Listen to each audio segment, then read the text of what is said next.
Jessica Plants. I work in clinical documentation improvement. This is a presentation of my leadership project for my class. These are my colleagues.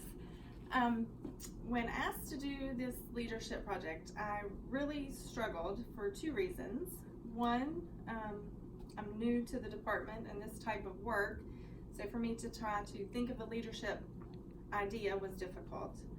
And the other issue is that it is a non-clinical nursing area, so you don't have the typical, nursing type education things that are needed like you would for a floor. So what I decided to do was thinking about my orientation, because I have completed that. That's one thing that I know. What would I do differently if I were an educator and trying to train someone? And one of the things that I really thought would be helpful would be to have a resource manual by your side while you're starting, to look things up, to have it as a reference tool. And also for us, while we're working, because we are always constantly discussing, what's the coding clinic, especially with Jane, who's very knowledgeable.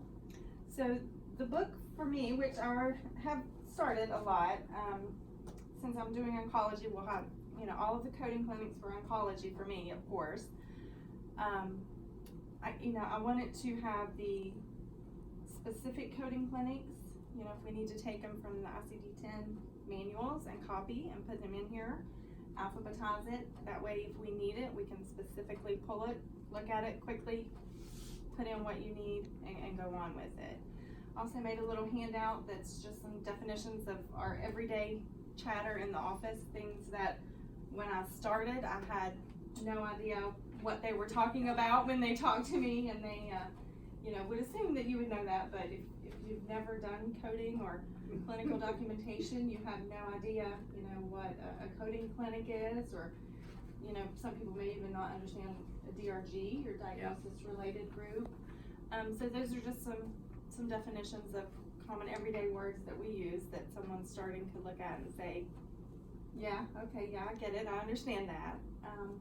So this for me will be a handy tool, for an everyday thing. Have our major things in STEMIs, which is complicated, coding those correctly. Different things that we use, sepsis, of course, AKI, CKD, congestive heart failure. I'd like for all of those to be placed in here as well.